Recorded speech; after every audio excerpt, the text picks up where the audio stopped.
कुछ एक्चुअली हमारे traditional Indian system में था, हम भूल गए और फिर कोई और उसको मिमिक कर रहा है और नोबेल प्राइज़ जीत रहा है। एक जगह से दूसरी जगह जा रहे हैं और फिर सनस्क्रीन लगा दो, घर में बैठे हो तो भी लाइट आ रही है सनस्क्रीन। राइट। ऐसा नहीं होता है। It does not work like that. It's not needed, it is unnecessary. मैं नहीं लगाती सनस्क्रीन, स्किन कैंसर से तो डेफिनेटली नहीं मरूंगी। लिख कर दे सकती हूँ कि ठीक है पोल्यूशन है, पर जितना तमाशा किया जा रहा है ना, इतना नहीं है। मुझे सच में ये लगता है कि ये मार्केटिंग गिमिक है। तो let's not blame the waste for westernising Hinduism. गलती हमारी है। सनातन धर्म आपको सिखाता है कि आप एथिकल हो, आप मॉरल हो, आप अपना अच्छा करो, दूसरे का बुरा कभी मत करो। आप अपना फ़ायदा देखो पर साथ में दूसरे का फ़ायदा लेकर चलो। आप खाना तरीके से खाओ, टाइम से उठो, टाइम से सो, रोज़ एक्सरसाइज करो, रोज़ खाना सुबह बनाकर खाओ। It's a very very difficult life to live. इतना मुश्किल है ये सब आज की दुनिया में कौन कर सकता है? ताकि हमें ना कॉलोनियल माइंडसेट को ब्लेम करना बंद कर देना चाहिए, क्योंकि गलती हमारी है। क्योंकि बुद्धिज़्म इज़ अ रिलीजन जो ज़्यादा लॉजिकल है, जो ज़्यादा इंटरेस्टिंग है, जो ज़्यादा अच्छा है। सनातन धर्म में बहुत सारे नेगेटिव प्रैक्टिसेस थे, इसलिए वो नहीं फैला।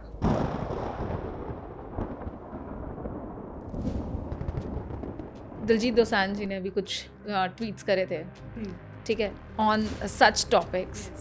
तो आपको क्या लगता है कि क्या सेलिब्रिटीज़ को इस तरीके की कंट्रोवर्शियल डिबेट्स में पार्टिसिपेट करना चाहिए? बट आप इतने बड़े सिंगर हैं, आप इतने बड़े आर्टिस्ट हैं, आपको इतनी मैच्योरिटी भी तो होनी चाहिए कि आप जब इंडिया के बाहर जा रहे हैं तो आपका पासपोर्ट आपकी आइडेंटिटी है। आपको पंजाब का पासपोर्ट मिल रहा है, आपको हरियाणा का पासपोर्ट मिल रहा है, नहीं मिल रहा है, आपको इंडिया का पासपोर्ट मिल रहा है। अगर उसको कंट्रोल नहीं करा गया, बॉलीवुड को, राइट, हम ख़त्म हो जाएंगे। जय श्री राम। आप सभी का स्वागत है एक बार फिर से एक बहुत इंटरेस्टिंग कॉन्वर्सेशन में मनु कहत चैनल पे। आज हमारे साथ हैं डॉक्टर दीपा सुहाग, जो कि एक साइंटिस्ट हैं, एक ऑथर हैं, एंटरप्रेन्योर हैं, इंस्टाग्राम पे भी बहुत ज़्यादा आप एक्टिव रहती हैं। इनके साथ हमने बात करी है मॉडर्न फैमिली वैल्यूज़ की, हमारी एंशिएंट हिस्ट्री में जिस तरीके से पारिवारिक मूल्यों को बताया गया है उसको हम किस तरीके से आज की टाइम पे इन्फ्यूज़ कर सकते हैं, बॉलीवुड की, स्किन केयर की, और वेस्ट से क्या चीज़ें लेनी चाहिए और क्या चीज़ें बिल्कुल भी हम लोगों को अपने आज की जनरेशन को छोड़ देनी चाहिए। इस कॉन्वर्सेशन में अंत तक हमारे साथ रहिएगा। जस्ट इन केस अगर आपके पास कोई भी प्रश्न हो तो कमेंट्स में ज़रूर पूछिएगा। डॉक्टर दीपा सुहाग के बारे में अगर आप और जानना चाहते हैं तो उनका इंस्टाग्राम हैंडल डिस्क्रिप्शन बॉक्स में है। अगर आपके पास उनके लिए कोई क्वेश्चन है तो इनबॉक्स में या फिर डिस्क्रिप्शन और कमेंट सेक्शन में ज़रूर आप पूछ सकते हैं। मैडम ज़रूर आपका सवाल का जवाब देंगी। चलिए अभी कॉन्वर्सेशन शुरू करते हैं। बहुत लंबा इंट्रोडक्शन मैंने दे दिया है ऑलरेडी। सभी लोग बहुत ज़्यादा एक्साइटमेंट से अपनी कुर्सी की पेटी बांध लीजिए। अब हम कॉन्वर्सेशन करने जा रहे हैं डॉक्टर दीपा सुहाग से। डॉक्टर दीपा, आपका बहुत बहुत स्वागत है हमारे चैनल में मनु कहत पे। धन्यवाद। शुरुआत करते हैं इस कॉन्वर्सेशन की। सबसे पहले तो हमारे दर्शकों को और मुझे बताइए अपने बारे में कुछ। मेरे बारे में, मेरा नाम तो आप जानते ही हैं सभी, डॉक्टर दीपा सुहाग। मैं साइंटिस्ट हूँ by profession and I am also an author. मैं साइंस की किताबें और फिक्शन बच्चों के लिए और नॉन फिक्शन भी लिखती हूँ। और एजुकेशन बैकग्राउंड मेरा, मैंने दिल्ली यूनिवर्सिटी से अपना ग्रेजुएशन करा था, बीएससी ऑनर्स बायोमेडिकल साइंसेज। उसके बाद मैंने अपना मास्टर्स करा मेलबर्न से, it was a double masters, और वो था बायोटेक और बायोइन्फॉर्मेटिक्स। और उसके बाद मैंने पीएचडी करी थी। वो पीएचडी जो थी मेरी, उसमें जो मेरे एक गाइड थे वो नोबेल लॉरिएट बैरी शार्पलेस के स्टूडेंट रह चुके हैं। जी, तो वाह, तो ये, और इनफैक्ट ये बहुत ही इंट्रीगिंग, बहुत ही दिलचस्प कहानी है, क्योंकि जो बैरी शार्पलेस के जो स्टूडेंट थे, John Moses, doctor John Moses, वो मेरे गाइड थे, को गाइड थे। और बैरी शार्पलेस को क्लिक केमिस्ट्री में नोबेल प्राइज़ मिला। और वहाँ से एक्चुअली मेरी अंडरस्टैंडिंग शुरू हुई ऑफ इंडियन नॉलेज सिस्टम। क्योंकि क्लिक केमिस्ट्री के जो प्रोफेसर थे, उन्होंने एक चीज़ बताई थी मुझे, क्लिक केमिस्ट्री में मेजरली क्या हो रहा है, वो हमारे जो ऑर्गेनिक कंपोनेंट्स हैं उनको सिंथेटिक तरीके से बनाने की कोशिश कर रहे हैं, जो कि बहुत मुश्किल है। जैसे एग्जांपल देती हूँ आपको हल्दी का। हल्दी, सबको पता है कि हल्दी बहुत अच्छी होती है क्योंकि वो एंटी इन्फ्लेमेटरी होती है और वो इन्फेक्शन को किल करती है, वो सब हमें पता है। बट क्यों किल करती है? क्योंकि उसमें एक एक्टिव कंपोनेंट होता है, कर्क्यूमिन। तो ऐसे ही नीम के भी एक एक्टिव कंपोनेंट होता है, हर प्लांट जो एलोवेरा है उसका भी एक एक्टिव कंपोनेंट है। ये एक्टिव कंपोनेंट को सिंथेटिक तरीके से कैसे बनाया जाए, कैसे यूटिलाइज किया जाए, तो वहाँ से ये पूरा कॉन्वर्सेशन शुरू हुआ था कि कैसे सब कुछ एक्चुअली हमारे ट्रेडिशनल इंडियन सिस्टम में था, हम भूल गए और फिर कोई और उसको मिमिक कर रहा है और नोबेल प्राइज जीत रहा है। ओह! सो आपको लगा कि हमारे देश में जब ये सारी चीज़ें ऑलरेडी अवेलेबल हैं, जो हम लोगों को सबकॉन्शियसली कहीं न कहीं फीड करी जाती हैं और आप वहाँ पर जाके ये सब कॉन्शियसली पढ़ रही हैं, इस पे पीएचडी कर रहे हैं और ये लोग इसके बारे में काम कर रहे हैं, तो बिल्कुल इस वजह से आपको भारत आना पड़ा? नहीं इस लव की वजह से? नहीं, इनफैक्ट मैं भारत मेलबर्न अपने मास्टर्स करने के बाद ही आ गई थी। अच्छा, मैंने अपनी पीएचडी इंडिया में ही करी है, बट मेरे जो को गाइड थे वो नॉटिंघम यूनिवर्सिटी से थे, अच्छा। तो इसीलिए मेरा उनके साथ भी इंटरेक्शन था। बट मुझे आज भी याद है जब मैं मेलबर्न गई थी, मैं बहुत एक्साइटेड थी, जैसे कि कोई भी इंडियन होता है जब अब्रॉड जाते हैं कि हम अब्रॉड जा रहे हैं, एक हमारा कॉलोनियल माइंडसेट है, ठीक है, तो मैं भी एक्साइटेड थी। पर मुझे आज भी याद है, मैं जब टुलमरीन एयरपोर्ट मेलबर्न में जब मैंने लैंड करा था, तो जब लैंड रनवे पे उतर रहे थे तो मेलबर्न दिख रहा था और मेरा दिल बैठ गया, क्योंकि ऐसा कुछ था नहीं जो मैंने दिल्ली में नहीं देखा था। हम सबको तो ये पता नहीं कौन से प्रॉमिसिंग लैंड है और वहाँ पे ऐसे कौन सी बहुत अच्छी चीज़ देखने को मिल जाती है। मुझे कुछ नहीं दिख रहा था ऐसा जो मैंने इंडिया में नहीं देखा था।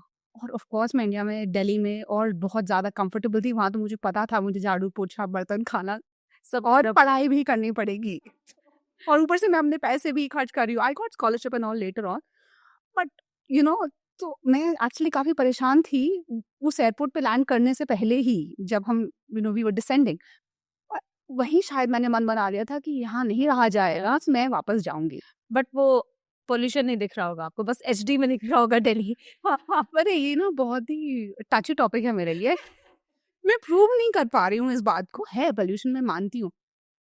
शायद मैं एक दिन पता नहीं कहीं से कोई मीडिया कुछ बोलेगी, अगर कोई सच बोलेगा तो मैं ऑलमोस्ट लिख कर दे सकती हूँ कि ठीक है पोल्यूशन है, पर जितना तमाशा किया जा रहा है ना, इतना नहीं है। मुझे सच में ये लगता है कि मार्केटिंग गिमिक है। मैं ओके। प्रूव नहीं कर पा रही हूँ इस बात को और मैं बहुत ट्रबल्ड हूँ इस बात से। एंड फिर पोल्यूशन के बारे में हम बात करते हैं अगर, तो लोग कितनी सारी बातें कर रहे हैं पोल्यूशन की कि वो गाड़ियों को बैन कर देते हैं। मैं खुद आज सफ़र कर रही हूँ, मुझे पता है मैं कैसे ही आई हूँ आज, बिकॉज ग्रैब 4 लगा हुआ है। Right, right. But actual reason जो है ना, वो उसके बारे में कोई बात कर नहीं रहा है। एंड जितना पोल्यूशन लोग शोर मचा रहे हैं, इतना है भी नहीं। पर वो जो 1500 का मार्क, एक ही हुआ 1600 है, मार्क, वो सब क्या चीज़ है? तो वो है एयर क्वालिटी इंडेक्स। या राइट। आई थिंक अभी तक तो हम सबको पता चल ही गया है कि हर चीज़ मार्केटिंग से चलती है। हर चीज़ जो है बड़े-बड़े टाइकून बिज़नेस हाउसेस गवर्न करते हैं। आप मुझे बताओ, अचानक से एक्यूआई बढ़ने से बिल्कुल 1 साल पहले डायसन कहाँ से आ गया? 1 साल 2 साल पहले हनीवेल प्यूरीफायर बन गए। उस टाइम पे आप ध्यान करो, 2012 या 13 की बात है, हनीवेल प्यूरीफायर्स आए थे। फिर 13-14 में इंडिया में डायसन के बारे में बात होनी शुरू हो चुकी थी। अचानक से 2015-16 में हम पैक हो गए थे और बहुत परेशान हो गया था। बट वो विजिबली जो स्मॉग होता है एंड वो जो गले में लगता है, मैंने पर्सनली फील किया है, तो वो क्या चीज़ है? वो है, वो सच में है, बट और वो हार्मफुल भी है। मैं बिल्कुल नहीं कह रही हूँ कि वो नहीं है और वो हार्मफुल नहीं है।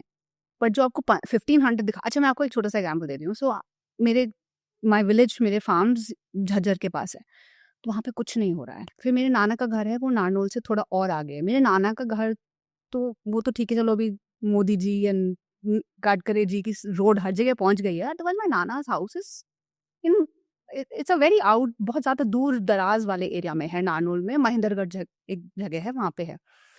वहाँ पे भी दिल्ली से ज़्यादा एक्यूआई दिखाता है। और मेरे नाना का घर खेतों के बीच में है और आप कितना भी दूर देखोगे आपको और कुछ नहीं दिखेगा ही। वो क्विंटेसेंशियल फार्म हाउस है। वहाँ पे एक्यूआई दिल्ली जितना कैसा है, यहाँ से वो 3 घंटा दूर है। मेरा बस एक ही क्वेश्चन है, इसका आंसर मुझे कोई दे दे, मैं मान जाऊंगी कि जो वो 1500 दिखा रहे हैं ना एक्यूआई, वो है। बस मेरे पास ऑनेस्टली कोई आंसर है नहीं। पर मैं ये मानने को तैयार नहीं हूँ कि जो दिल्ली का एक्यूआई है, वही मेरे नाना के घर का एक्यूआई है। जहाँ पे गाड़ियाँ नहीं हैं, वो गाँव है, वो गाँव भी छोटा-सा गाँव है, वहाँ पे इतना कोई इंडस्ट्रियलाइज़ेशन भी नहीं है, बल्कि जो गाँव में लोग रहते थे वो भी छोड़ के चले गए हैं। अनदर सैड ट्रूथ हमारी दुनिया देश का, गाँव खाली होते जा रहे हैं। इस पे हम आगे आएंगे। वैसे पॉल्यूशन पे भी हमें आगे बात करनी थी, मैं जल्दी इस टॉपिक पे आ गई। मैं सबसे पहले जानना चाहूंगी, आप मुझे अभी ऑफ कैमरा मुझे बता रहे थे कि आपने 7th क्लास से ट्रेडिशनल जो एजुकेशन सिस्टम है उसमें एडमिशन लिया था और क्लासेस या स्कूलिंग आपने 7th से स्टार्ट करी है। तो उससे पहले की दीपा जी कैसी थी? हाँ, लिया ABCD उन्होंने 7 से सीखी। एक तरीके मेरी क्या मैंने क, ख, ग 7th में सीखा और फिर तभी मैंने ऐसे भी लिखना शुरू कर दिया। मेरी हिंदी टीचर बहुत दयावान थी कि उन्होंने मुझे पास कर दिया। नाइस। तो माय फादर, मेरे पापा आर्मी बैकग्राउंड से हूँ Okay. मैं। He retired as a colonel from the Indian army. अच्छा। तो जब मेरा फर्स्ट स्कूल था सेक्रेड हार्ट, डलहौजी। तो वो तो proper convent school, nuns used to teach. तो फाउंडेशन वैसा था, वेरी कॉन्वेंट। तो nursery and I think class one तक मैंने वहाँ पे पढ़ाई करी। फिर उसके बाद my father got posted to Assam. तो असम में मुझे सच में नहीं याद कि मैं कितने दिन स्कूल गई हूँ। My father there for about I think year and half और 2, ऐसा कुछ तो था।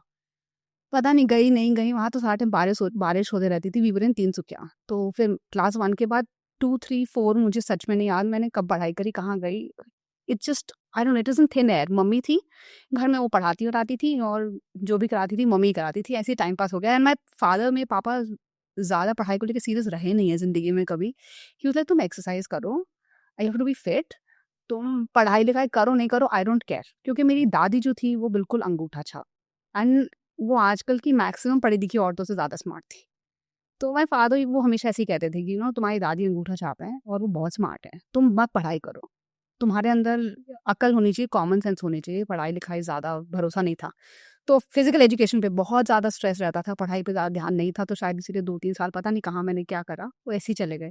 फिर उनका एक कॉन्शियस डिसीजन था। कॉन्शियस डिसीजन नहीं था, हालात ऐसे थे। पापा आर्मी में थे, तीनसुकिया मेरी बहन छोटी थी, मम्मा की तबीयत थोड़ी ठीक नहीं रहती थी, सारा टाइम बारिश होती रहती थी।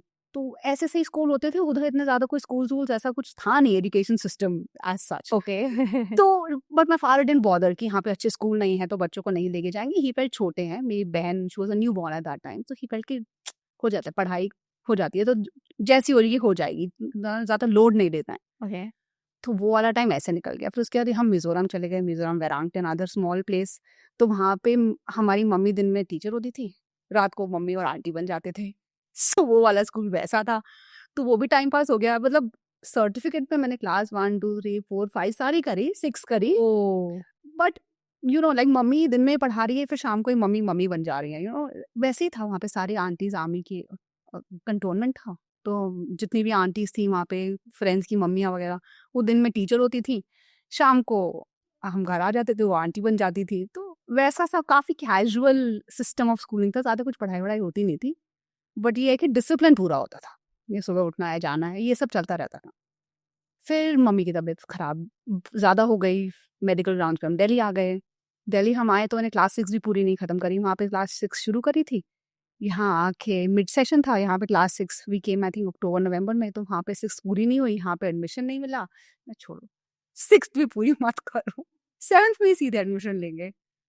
7th में एडमिशन टेस्ट हुआ, मुझे नहीं पता कैसे पास हुआ, हो गया। वाह! तो ये तो आपने पढ़ा ही होगा ना तभी? नहीं पढ़ा तो नहीं, मैंने पढ़ा ज़रूर, बट लाइक आई सेड कि स्कूल नहीं गए। हाँ। तो फिर पर 7th ऑनवर्ड में रेगुलरली फिर यहाँ पे आ गए, APS Dhaula Kuan, army public school Dhaula Kuan, Delhi. फिर उसके बाद मैं रोज़ स्कूल गई और फिर वहाँ पे मैंने क, ख, ग सीखा। ABCD तो अच्छी सिखा दी थी कॉन्वेंट में, पर क, ख, ग नहीं सिखाया था। सो देन 7th में आके मैंने हिंदी पढ़नी शुरू करी एंड या that is how it is. तो ये है मेरा एजुकेशन सिस्टम। तो इसीलिए मैं कहती हूँ कि मैं एक्चुअली तरीके से, तमीज़ से स्कूल मैं 7th में ही पहली बार गई हूँ। 7th से 12th मैंने तमीज़ से पढ़ाई करी, स्कूल गई हूँ मैं रोज़। तो आपको क्या लगता है कि जो आजकल के जो बच्चे हैं, हाँ, कितना घर पे पढ़ने का कितना ज़्यादा इम्पोर्टेंस रहता है? स्कूल पे ही पूरी तरीके से डिपेंडेंसी आजकल हो गई है।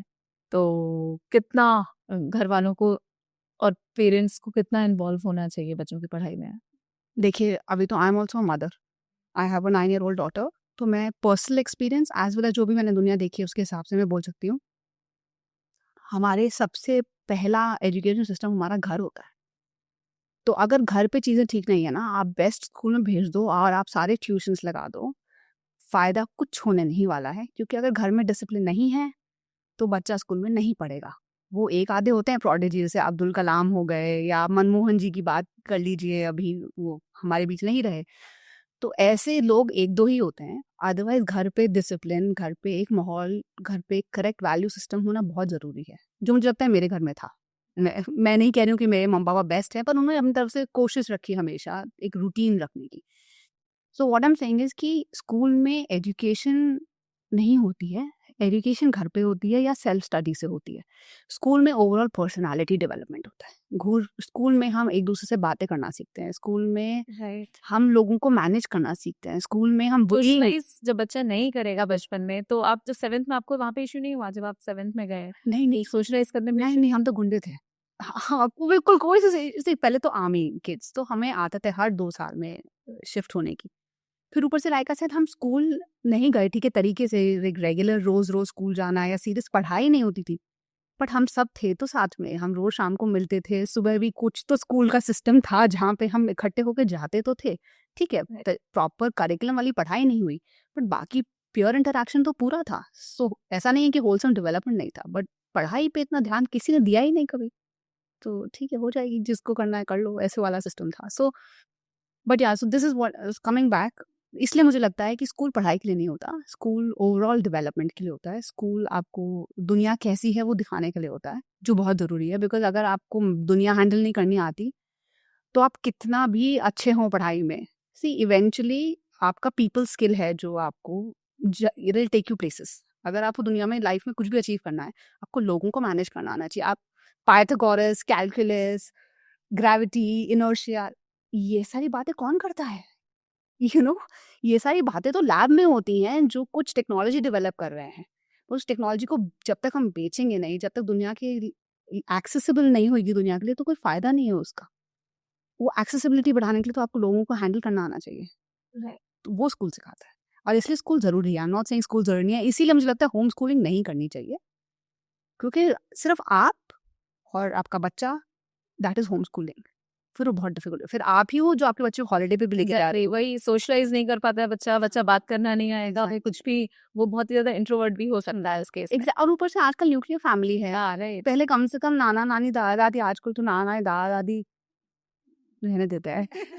हम इस पे भी आएंगे, पर इससे पहले मेरा प्रश्न ये है कि अगर जैसे आपकी सारी स्टडीज बाहर हुई, आप वेस्ट में काफी रही हैं, बहुत सारी नहीं, सिर्फ मास्टर। हाँ मास्टर्स, चले, आपने बहुत सारे लोगों से वहाँ पे इंटरेक्शन करा होगा, काफी टाइम आपने गुजारा है वहाँ पे, तो आपको क्या लगता है कि जो हिंदुइज्म है, वेस्ट पॉपुलराइज्ड जो हिंदुइज्म है, वो कितना अलग है हमारे सनातन धर्म से? अच्छा, अम, मैंने तो आज तक नहीं सुना, कि अगर आपने सुना तो आप मुझे करेक्ट करना, कि शायद ही किसी को पता है सनातन शब्द का मतलब क्या है।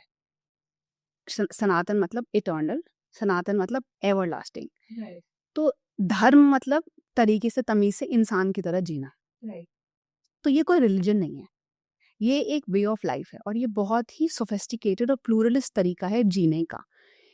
इसीलिए ये रिलीजन ना फैला, ना लोगों से समझा गया, ना फॉलो करा गया, बिकॉज ये इतना आसान नहीं है। सनातन धर्म क्या सिखाता है आपको? सनातन धर्म आपको सिखाता है कि आप एथिकल हो, आप मॉरल हो, आप अपना अच्छा करो, दूसरे का बुरा कभी मत करो, आप अपना फायदा देखो पर साथ में दूसरे का फायदा लेकर चलो, आप खाना तरीके से खाओ, टाइम से उठो, टाइम से सो, रोज एक्सरसाइज करो, रोज खाना सुबह बनाकर खाओ। It's a very very difficult life to live. इतना मुश्किल है ये सब आज की दुनिया में कौन कर सकता है? आप अपना भी भला करो पर दूसरे का भला लेकर चलो। तो देखिए, सोचकर ही बहुत बड़ी बात लगती है। तो एक तो जो चीज़ मुश्किल होती है ना, वो करनी बहुत मुश्किल होती है, तो धीरे धीरे खत्म होने लग जाती है। दूसरा मैं आपको एग्जांपल दे रही हूँ 2 ऑथर्स का, एक है विलियम डैलरिम्पल और एक है युवल नोआ हरारे। युवल नोआ हरारे तो आई एम श्योर सबने ही सुना होगा, वो एवोल्यूशन पे बुक्स लिखते हैं। हम कॉलोनियल माइंडसेट की बात करते हैं, मैं आऊँगी इन ऑथर्स के पे वापस। मुझे जेन्युइनली लगता है कि हमें ना कॉलोनियल माइंडसेट को ब्लेम करना बंद कर देना चाहिए, क्योंकि गलती हमारी है। हम कब तक रोएंगे इस बात को लेकर कि वो आए थे, वो क्यों आए थे? वो आप ही के कंट्री में इतने साल रहकर आप ही को क्यों खत्म करके चले गए? कुछ आप में कमी होगी? डू यू फील आप परफेक्ट हो और आप बेचारे थे इसलिए आप ऐसा हो गया? आप वर्ल्ड्स रिचेस्ट सिविलाइजेशन हो, आप दुनिया की सबसे पुरानी सिविलाइजेशन हो, आप दुनिया की सबसे पढ़ी लिखी सिविलाइजेशन हो, बट आई एम सॉरी आप ऑल्सो उतने ही बेवकूफ़ भी हो, बिकॉज आप अपना इंटरेस्ट सेफगार्ड नहीं कर पा रहे हो। अब मैं इन ऑथर्स की बात करती हूँ। विलियम डालरिम्पल बहुत ही फेमस हिस्टोरियन है और वो ब्रिटिश हिस्टोरियन है, ठीक है, वो ब्रिटिशर हैं। वो बुक्स लिखते हैं द वाइट मुगल, वो इंडियन हिस्ट्री की बुक लिखते हैं, मतलब मजाक है ये, वो ब्रिटिशर हैं और वो इंडियन हिस्ट्री की बुक लिखते हैं। और इंडियन हिस्ट्री में क्या लिखते हैं? The white Mughals, the last Mughal, city of jeans. City of jeans में वो बात करते हैं दिल्ली की, दिल्ली सिटी ऑफ जिन्स, ऐसी टाइप की वो बुक्स लिखते हैं। अभी मैं बहुत पॉलिटिकल साउंड करूंगी, फिर आए मोदी जी, ठीक है। फिर उन्होंने बुक लिखी है अभी द गोल्डन रोड, और उसमें उन्होंने डिस्कस करा है इंडियन हिस्ट्री अगेन, पर अब इस बार वो इंडियन हिस्ट्री को अलग तरीके से देखना चाहते हैं। तो अब आप अगर आप कोई बुक का बुक उठाएंगे और बोले उस पर लिखा होगा कि इंडियन हिस्ट्री पे है और ये गोल्डन रोड के बारे में है, तो आप क्या सोचेंगे? उसमें कुछ तो हिंदुज्म के बारे में, सनातन धर्म के बारे में लिखा होगा। आप वो बुक जब खोलेंगे ना, मेरा खून खौलता है। इस बुक के फर्स्ट फ्यू पेजेस में कुछ लाइंस हैं जिसमें लिखा जाता है, मैं कोट नहीं कर रही हूँ, मैं आपको उसका जस्ट बता बता रही रहे हूँ। हैं, हाँ ठीक है। सनातन धर्म एक ऐसा धर्म था जो कि काफी इंटेलिजेंट धर्म है, पर उसमें कुछ ऐसी ऑब्जेक्शनेबल प्रैक्टिसेस थी जैसे कि एनिमल सैक्रिफाइस और ब्लैक मैजिक, और ऐसा कुछ उन्होंने एक डिस्क्रिप्शन दिया है। इसलिए बुद्धिज्म निकल कर आया, जो कि एक better version, a more refined version and a more fulfilling holistic version of Sanatan Dharma है। और फिर वो बुद्धिज्म इसलिए फैला क्योंकि बुद्धिज्म इज अ रिलीजन जो ज़्यादा लॉजिकल है, जो ज़्यादा इंटरेस्टिंग है, जो ज़्यादा अच्छा है। सनातन धर्म में बहुत सारे नेगेटिव प्रैक्टिसेस थे, इसलिए वो नहीं फैला। This is the first few pages and अब वो बुक, क्योंकि वो इतने बड़े हिस्टोरियन हैं, सब पढ़ेंगे।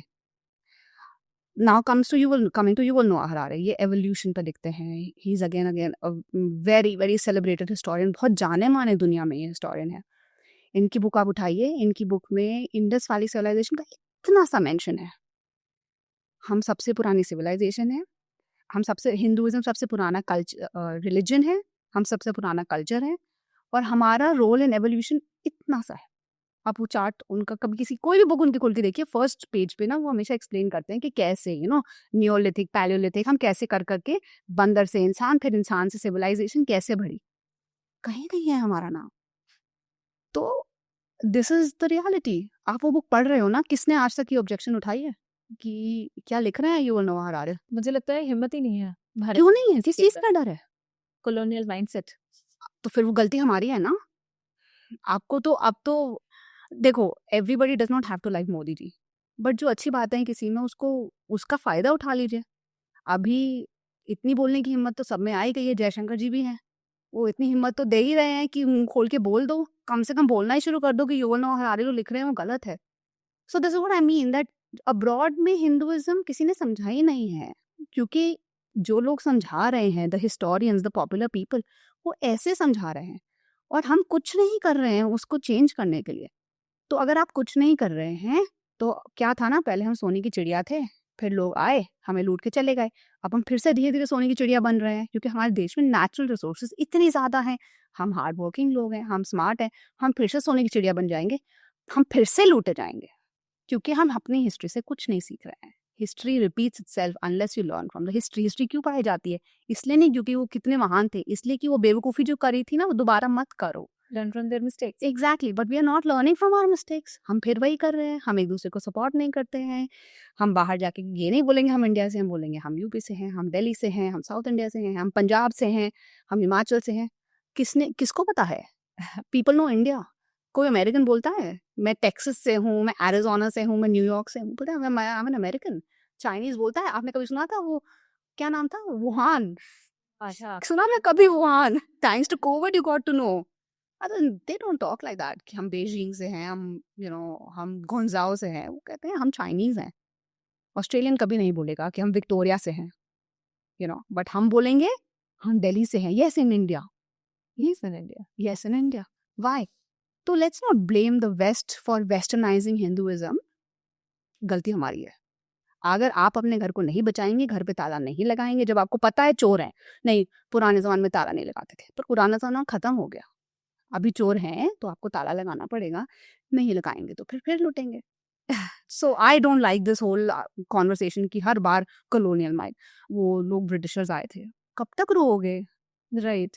इसी पे जैसे वेस्टर्नाइजेशन की बात हम कर रहे हैं कि सनातन धर्म में बहुत दो चीजें हैं, जैसे योग और हमारा आयुर्वेद। हम लोग जाते हैं और हम लोग खुद को इस तरीके से इंट्रोड्यूस करते हैं कि I am from Delhi, yes, in India, from UP, from Punjab और मुंबई करेक्ट। और हाँ जी, प्लेसेस लाइक दिस जहाँ पर नॉट इन इंडिया।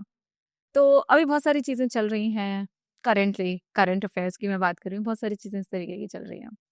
तो दिलजीत दोसांझ जी ने भी कुछ ट्वीट्स करे थे, ठीक है, ऑन सच टॉपिक्स।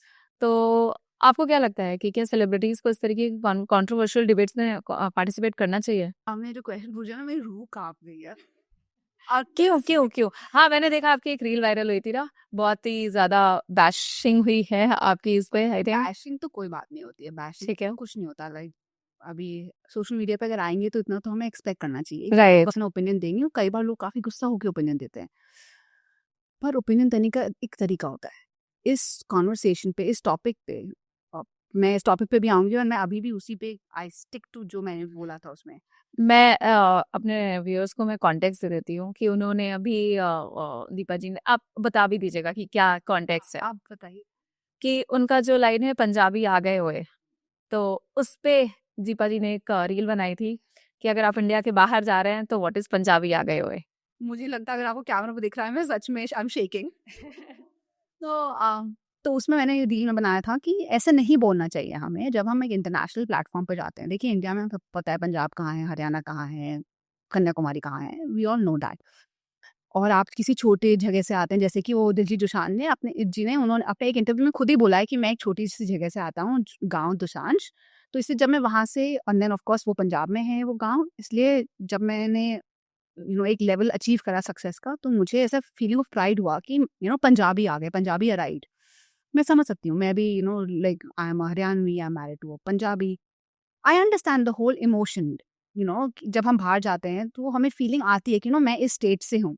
आनी चाहिए, आप एक सर्टेन रिलीजन से, कल्चर से हैं, उसको रिप्रेजेंट करना चाहिए।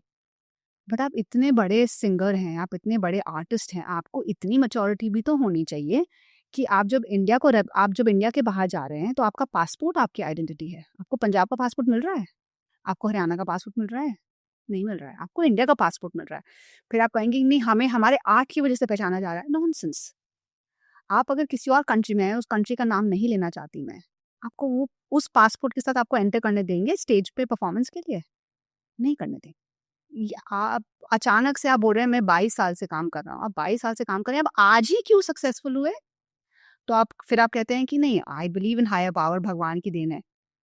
भगवान ने कुछ सिस्टम भी ऐसा जनरेट करा होगा, कुछ हमारे देश की स्टैंडिंग भी कुछ ऐसी हुई होगी, लोग शायद हमको कुछ अलग तरीके से देख रहे होंगे, तभी कोचेला में पैसे देकर आपको देखने आ रहे होंगे। वो सब क्यों हो रहा है? क्योंकि आप एक कंट्री से हैं। तो मुझे जेन्युइन लगता है कि जब हम बाहर जाते हैं, हमें हमारी कंट्री को रिप्रेजेंट करना चाहिए। ये हमारी सॉफ्ट पावर है। अमेरिका ना कभी नहीं दिखा उनकी। आप शॉपिंग मॉल में जाते हो, आपको लगता है जिंदा आओगे या नहीं आओगे वापस। यूएस में इतनी शूटिंग होती है in the malls, school children have guns. किसी मूवी में वो नहीं दिखाएंगे कि स्कूल चिल्ड्रन ने मास मैसेकर कर दिया। आप किसी भी मूवी का नाम बता दीजिए मुझे, अमेरिकन मूवी का, जहाँ पे उन्होंने ये दिखाया हो कि अमेरिका की क्या क्या कमियां हैं। कभी नहीं दिखाई। उधर होमलेस हैं, वहाँ पे मैं गई हूँ, आई हैव ट्रैवल्ड। फिर से पता नहीं कितने लोग बिलीव करेंगे अबाउट, अगर आप बॉर्डर टच करने की बात करें, मैंने कम से कम 50 देश ट्रैवल करे हैं। एंड मैं यूएस गई हूँ, और मैं यूएस काफ़ी टाइम तक गई हूँ और कई बार गई हूँ। वहाँ पे जो होमलेस हैं, कुछ एरियाज में चलने में आपको डर लगेगा। ऑस्ट्रेलिया में है एक जगह फुट्सक्रे। ऑस्ट्रेलियन सिनेमा उठा के देखिए, अगर वो फुट्सक्रे के बारे में बताएंगे तो नहीं बताएंगे। न्यूयॉर्क में आपको डाउनटाउन के बारे में बताएंगे, नहीं बताएंगे। हम स्लमडॉग मिलियनेयर को बनवाएंगे। स्लमडॉग मिलियनेयर बनाएंगे, फिर हम उसको ऑस्कर में भेजेंगे। इससे अच्छा स्टूडेंट ऑफ द ईयर ही भेज दो। At least it is showing the rich part of the country. और ऐसा तो नहीं है कि हमारे देश में अमीर नहीं है, अंबानी है हमारे देश में, अदानी है हमारे देश में। मतलब आप क्या बात कर रहे हो? तो टाटा भी है हमारे देश में। अलग है, वो तो कुछ दिखाते नहीं ना, तो उनका कैसे नाम लेंगे? वो अलग लीग है। तो but the bottom line is कि अच्छा दिखाओ। एंड आपके पास अगर पावर है अपनी कंट्री को अच्छे तरीके से रिप्रेजेंट करने की, आप भी नहीं करोगे तो कौन करेगा? ये जो सॉफ्ट पावर होती है। राइट। तो मतलब इस तरीके की कंट्रोवर्शियल डिबेट्स में सेलिब्रिटीज को नहीं पढ़ना चाहिए। नहीं, बल्कि पढ़ना चाहिए। अच्छा। अगर वो भी नहीं बोलेंगे तो कौन? सी, सैडली मुझे जेन्युइन लगता है कि ज्यादातर celebrities, I am not saying कि वो स्टूपिड होते हैं, मैं ऐसा कोई मतलब नहीं, काफी स्मार्ट लोग हैं, बट क्या है कि वो बिजनेस ड्रिवन हो जाते हैं। राइट। टाइम के बाद पैसा चीज ही ऐसी है, तो एक टाइम के बाद सब कुछ प्रॉफिट और लॉस वाली बात हो जाती है। तो जहां से भी ज्यादा प्रॉफिट आता है वो उस तरफ दे गो, वो सोचना बंद कर देते हैं कि कम्युनिटी के लिए, देश के लिए, इंसानियत के लिए अच्छा क्या है, एंड वहां पे गलती हो जाती है। B it Bollywood, B it Diljit Dosanjh या कोई भी और सिंगर एक्टर जो भी है। आप शाहरुख खान को देखिए, वो जाके बोलते हैं मैं दिल्ली से हूँ या मैं बॉम्बे से हूँ। Right. He will represent the country as an Indian. You look at Priyanka Chopra. She has struggled. उन्होंने अमेरिका में रेसिज्म फेस करा ना। Right. She has talked about that openly. I'm sure उन्होंने इंडिया में भी सिचुएशंस, इश्यूज फेस करे होंगे। आपको घर में बात करो। आपके अगर घर में मम्मी पापा से लड़ाई होगी, जाके बताओगे? आप नीचे खड़े होकर चिल्लाओगे मेरे मामा पापा ने मुझे ऐसा बोला? नहीं बताओगे, वो आपके घर की बात है। सिमिलरली आपके घर की बात है, बट सेलिब्रिटीज की रिस्पॉन्सिबिलिटी बनती है that on an international platform अपने कंट्री को, क्यों होता है miss world, Mrs world, miss universe, ये सारे पेजेंट्स का एक पर्पस होता है। अपने देश को रिप्रेजेंट करने का आपको अपॉर्चुनिटी मिल रही है, उसको रिप्रेजेंट करना चाहिए। अगर ये भी नहीं करेंगे तो कौन करेगा? फिर ऐसे ही हैं ऑथर्स लिखेंगे हमारे बारे में और फिर ऊपर से हमारे हैं मालिका शेरावत जी, वो इंटरनेशनल प्लेटफॉर्म पे बोलती हैं India is a regressive country. This is the kind of people who are representing our country. तो फिर ऐसे ही लिखा जाएगा और फिर हमें बिल्कुल भी कॉलोनियल सिचुएशंस को ब्लेम नहीं करना। मैं आपने मल्लिका शेरावत जी का नाम लिया। हाँ, ठीक है, तो उनकी मूवी आई थी जिस इनिशियली उन्होंने बड़ी सारी मूवीज करी एंड देन आई थिंक वो बाहर सेटल हो गए आई थिंक जाके। तो आजकल जो है फेमिनिज्म एक बहुत ही दूसरी तरीके से डिफाइन करा जा रहा है।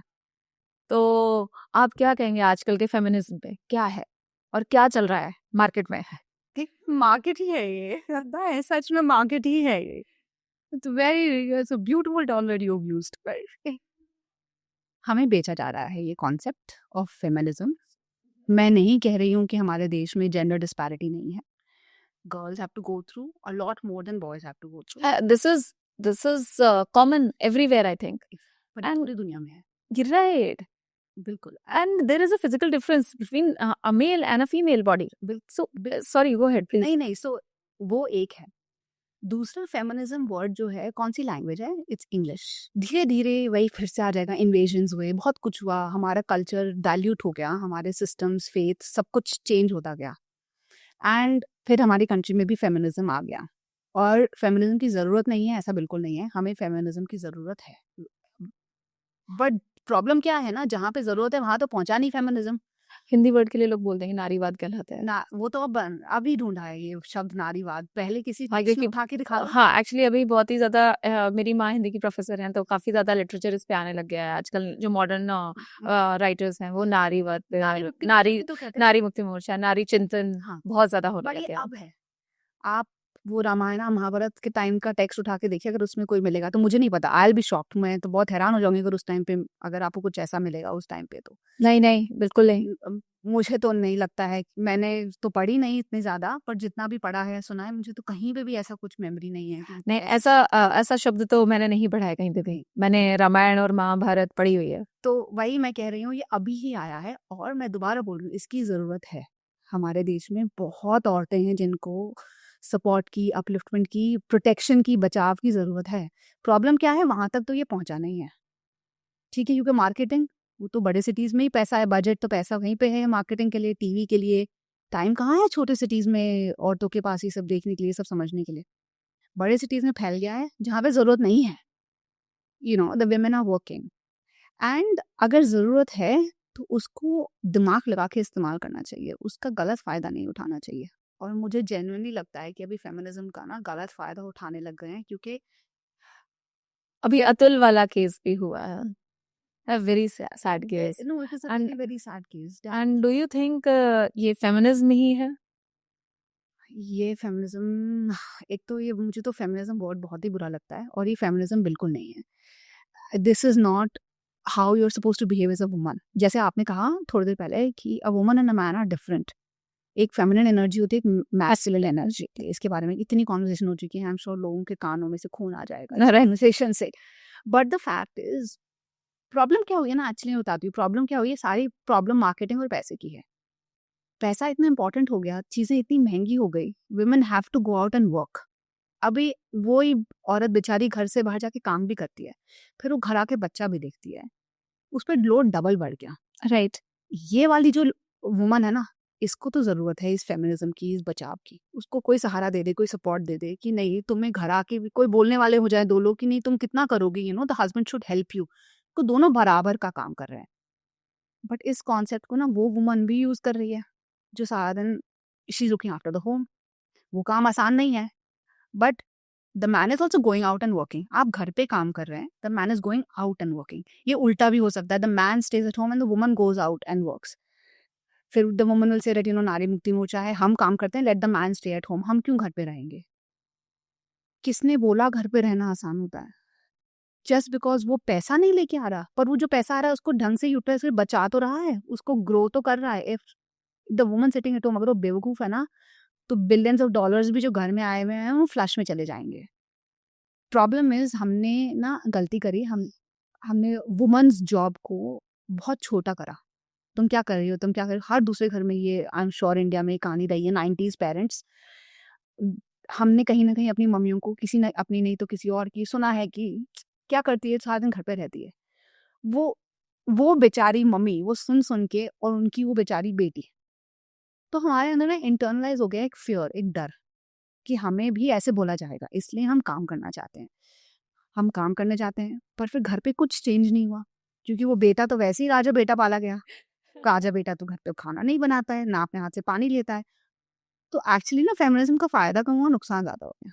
अब वो बेचारी काम भी करती है, क्योंकि घर पे कोई कौन सा काम होता है, घर पे तो कोई काम नहीं होता, घर पे सारा दिन सोते हैं हम, है ना, कुछ तो करते नहीं। तो घर आके दिन खाना भी बनाती है वो। बहुत ही कॉम्प्लेक्स टॉपिक है ये, बट इसका बहुत अनड्यू एडवांटेज उठाया जा रहा है। वेस्ट भी इसको आई थिंक बहुत ज्यादा पुश करता है फेमिनिज्म को।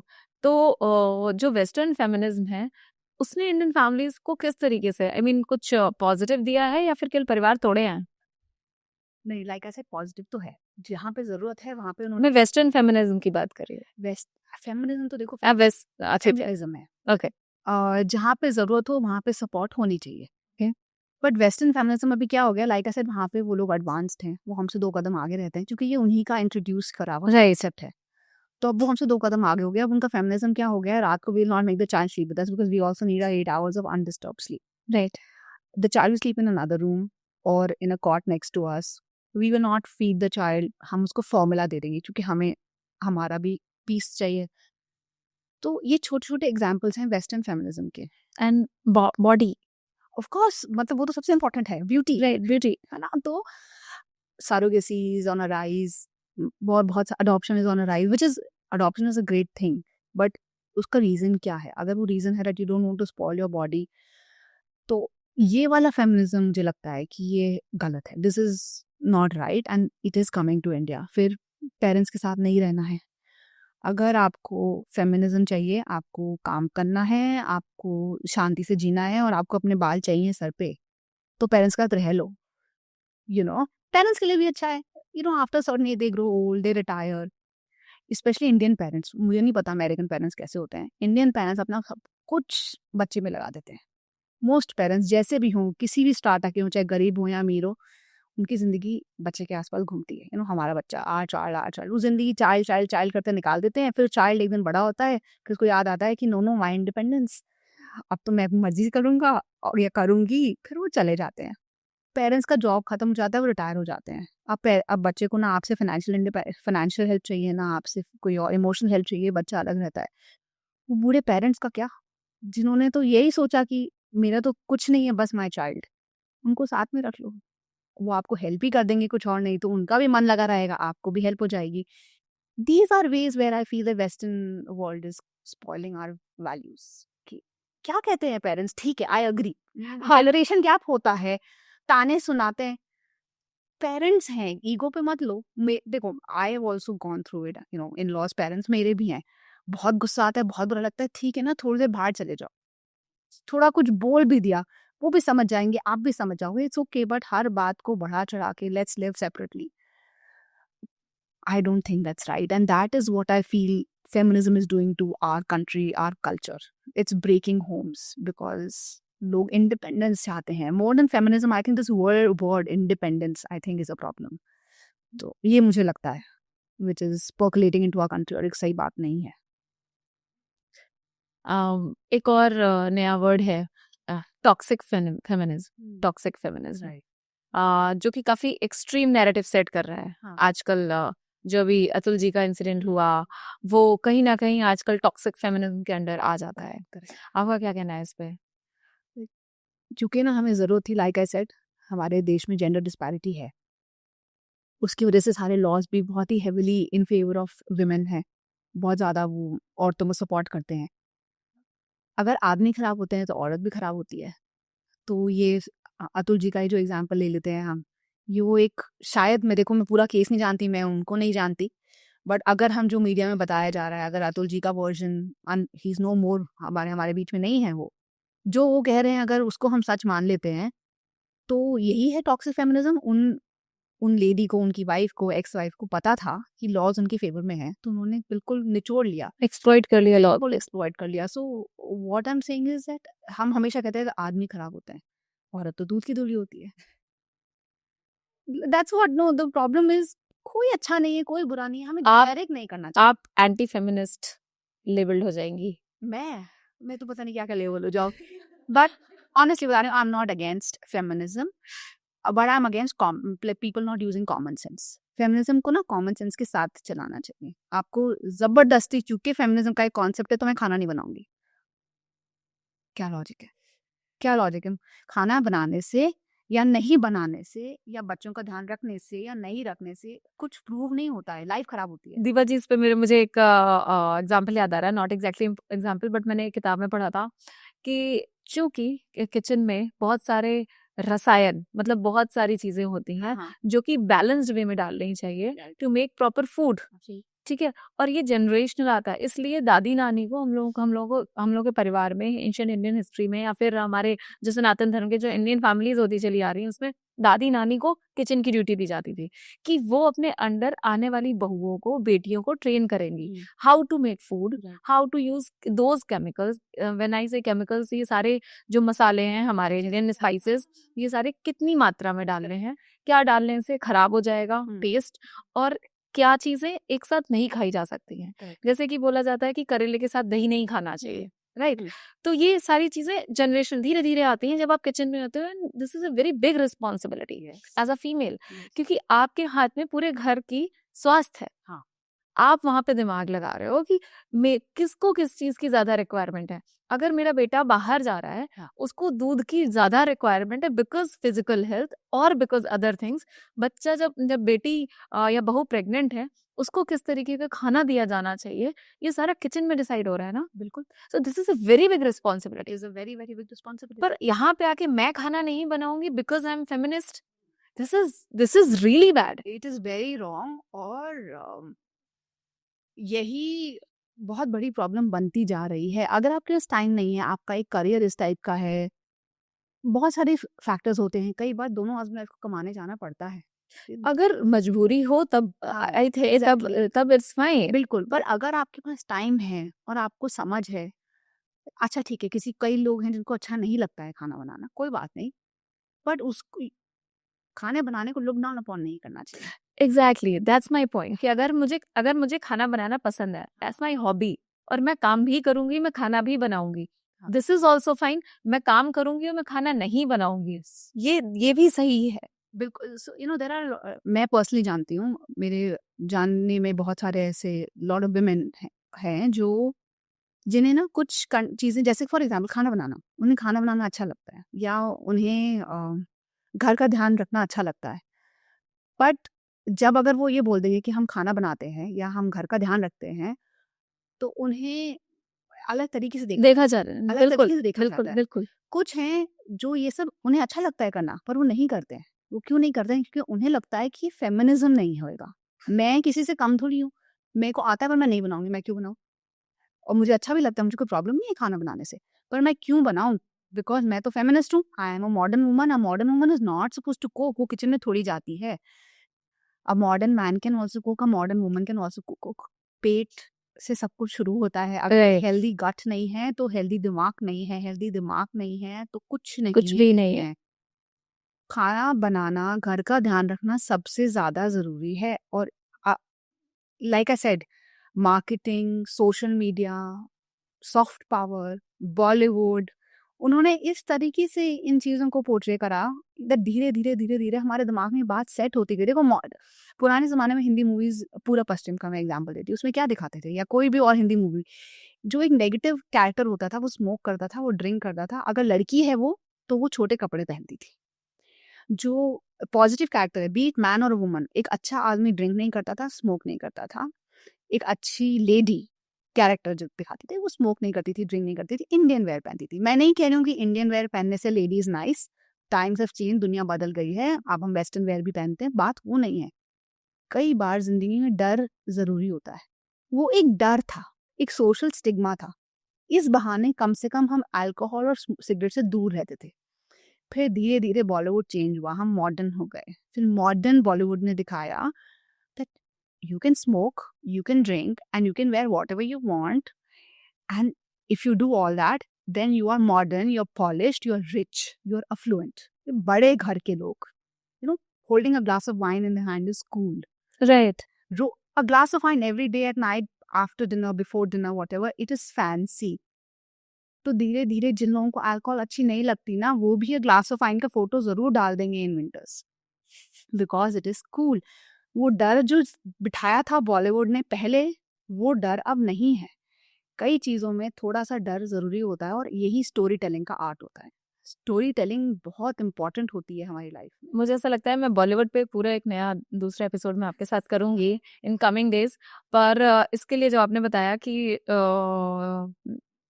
किस तरीके से cigarette and glass of wine को जोड़ा जा रहा है आजकल फेमिनिज्म के साथ, तो सेकेंड वर्ल्ड वॉर का आई थिंक टाइम था, जब शायद यूएस का बात है, मुझे क्लियरली नहीं पता है।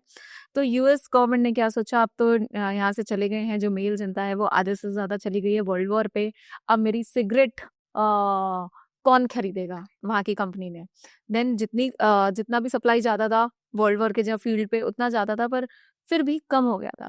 Then they came up with a marketing gimmick कि हम लेडीज को सिगरेट पिलाएंगे, Yes. उनकी पिक्चर्स क्लिक करेंगे with cigarette, and they connected it with feminism कि आज की इंडिपेंडेंट वुमेन स्मोक्स, तब उनकी सेल्स वहां से बढ़ तो गई, इस आदमी कर रहा था, तुम थोड़ी काम हो किसी से, तुम भी करो। क्योंकि वहां पे तो केवल फीमेल्स ही रह गई ना देश में। मार्केट उनका कम होता जा रहा था, उनकी सेल कम होती जा रही थी। Just to increase the sale they एकदम एक नया concept of feminism, independent bold women holding a cigarette and talking to wearing a good costume and talking to boys. No, absolutely. मैं आपको मेरा एग्जांपल देती हूँ। I have fallen prey to this. मैं इन सब का विक्टिम रही हूँ, इसलिए आपको बता रही हूँ। मैं खुद ये मानती थी that it's modern to hold a glass of wine, and when I was younger I also felt कि एक सर्टेन टाइप के कपड़े पहनने से ही आप फैंसी होते हो, आप मॉडर्न होते हो। और मैं इन सब थॉट प्रोसेस में I used to buy in it. तो इसीलिए मुझे पता है how I was sort of brainwash into believing a certain narrative, एक स्टोरी को बिलीव करने में कैसे इन सब फैक्टर्स का हाथ होता है। फिर धीरे धीरे थैंकफुली मैं बड़ी हो गई। मेरे नाना नानी का बहुत बड़ा रोल रहा है मेरे अपब्रिंगिंग में। मैं गांव बहुत ज़्यादा जाती हूँ, तो शायद वहाँ से कुछ पॉजिटिविटी थी, कहीं से मुझे लगता है मैं बच गई। मैं सच में, मुझे लगता है बच गई। पर मैं ये सब कुछ कॉन्फिडेंटली बोल सकती हूँ क्योंकि ये मैंने फेस करा है अपने आप, अपने साथ। मैं वो लड़की थी जो सोचती थी।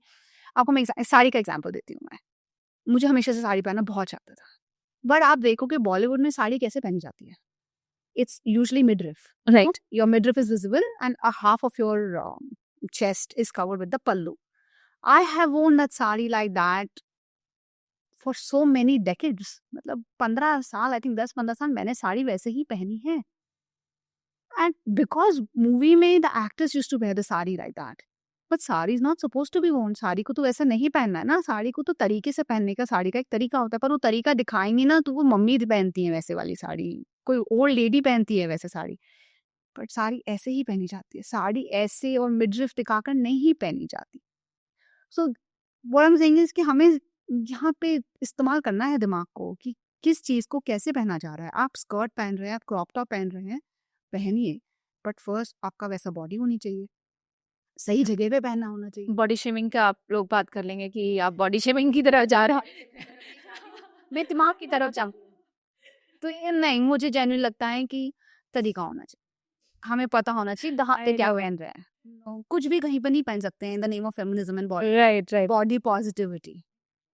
और मुझे नहीं लगता। और ऑल्सो बॉडी पॉजिटिविटी की बात आई तो अगर आप सच में किसी का भला चाहते हैं तो उनको बताइए कि आपका वजन ज़्यादा बढ़ रहा है, क्योंकि यहाँ बॉडी की बात नहीं हो रही, बॉडी के अंदर की बात हो रही है। आप बीमार हो जाएंगे, थोड़े दिनों बाद आपसे चला नहीं जाएगा, फिर आप थोड़ी आपकी उम्र हो जाएगी, फिर आप बेड पे लेट जाएंगे, फिर आपका वैसे हिलने का मन नहीं करेगा क्योंकि आपका इतना वेट है, फिर आपको बेड सोर्स हो जाएंगे, फिर आपको बेड सोर्स होंगे जो फिर तो ठीक नहीं होंगे, उसके बाद आपका kidney failure, liver failure, gangrene, और आप मर जाएंगे। बॉडी पॉजिटिविटी के चक्कर में आप मर जाएंगे और उससे पहले आप कई साल सफर करेंगे। कोई नहीं बता रहा है ये सब कुछ। People are killing each other. कुछ नहीं होता, इट्स ओके। तुम जो तुम्हें खाना है तुम वो खाओ, डोंट वरी, लोगों को बोलने दो।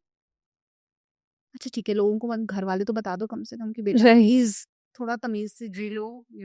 आजकल की जनरेशन की बात हो रही है, तो बात करूंगी शादी की कि किस तरीके से जेंजी और मिलेनियल्स जो है वो कमिटमेंट से बहुत डर रहे हैं। तो आपको क्या लगता है कि यंगस्टर्स को सिंगल रहना चाहिए या शादी करनी चाहिए? ये तो सिंगल रहना चाहिए या शादी कर लेनी चाहिए।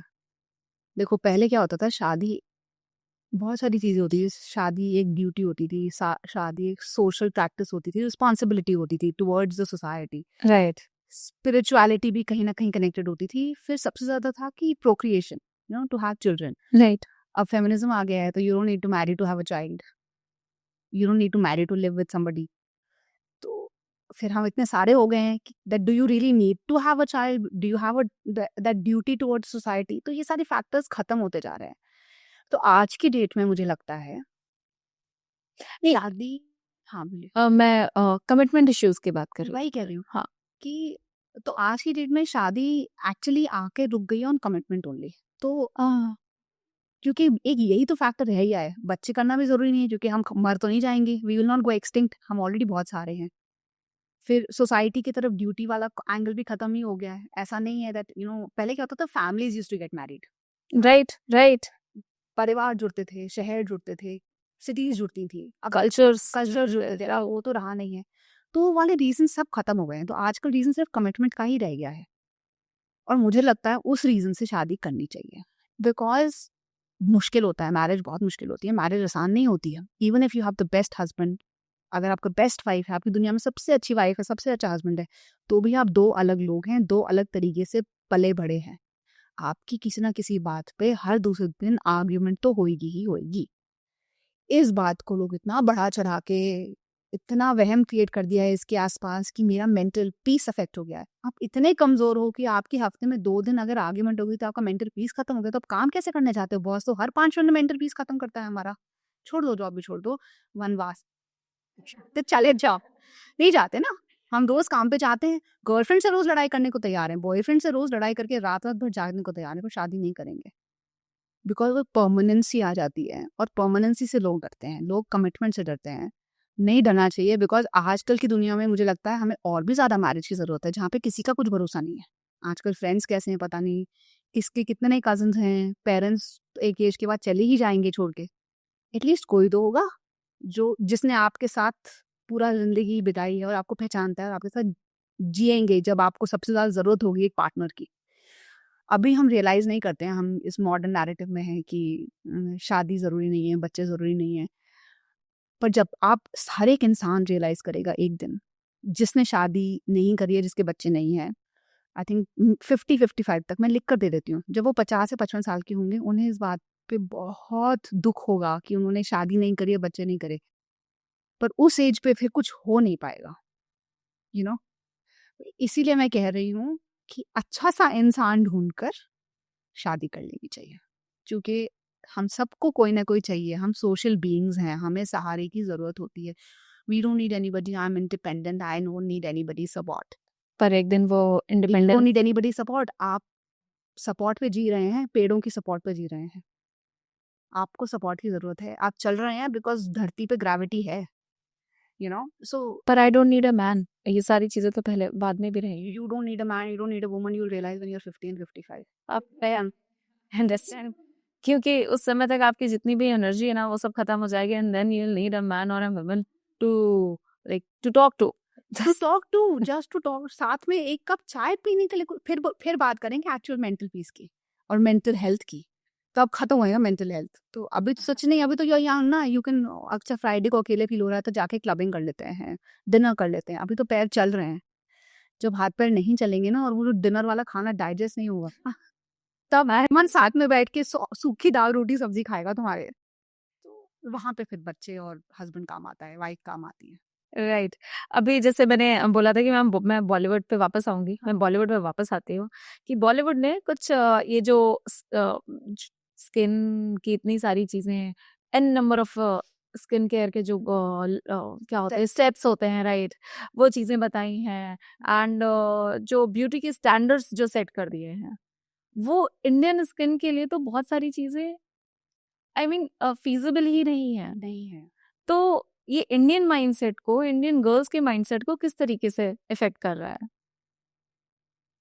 जैसे कि मैंने पहले भी कहा था, बॉलीवुड अगर उसको कंट्रोल नहीं करा गया, बॉलीवुड को, राइट, हम खत्म हो जाएंगे। हमें बहुत लाइटली लेते हैं हम आर्ट ऑफ स्टोरी टेलिंग को, और वो आर्ट ऑफ स्टोरी टेलिंग की वजह से हमें रामायण पता, आपने तो पढ़ी है, जी हाँ, मैंने थोड़ी बहुत पढ़ी है, पूरी नहीं पढ़ी। मैं लिख कर दे सकती हूँ कि ज़्यादा लोगों को, क्योंकि मैं तो बात करती हूँ लोगों से, यूजुअली मेरे आसपास जो लोग रहते हैं उन्हें तो यही नहीं पता होली क्यों सेलिब्रेट होती है। आप बिलीव कर पा रहे हैं मैं जो कह रही हूँ? उन्हें यही नहीं पता है कि राजा हिरण्यकश्यप कौन थे, उन्हें हिरण्यकश्यप बोलना नहीं आता है ढंग से, राइट, उनको एक सांस में हिरण्यकश्यप नहीं बोला जाएगा।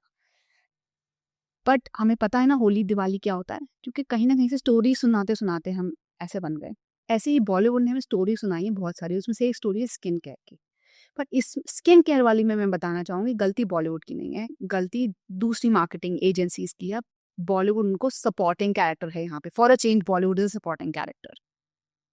स्किन केयर की अगर हम बात करें तो जैसे आजकल चला हुआ है कोरियन ग्लास स्किन, राइट, हमारी तो वैसी ह्यूमिडिटी में ग्लास स्किन हो जाती है, सब कुछ तो चमक ही रहा होता है, इतनी ह्यूमिडिटी है, इतना ऑयली हमारी स्किन हो जाती है। You need now that also, like मैं बार बार बोलती हूँ, हमारे ना कॉमन सेंस खत्म होती जा रही है।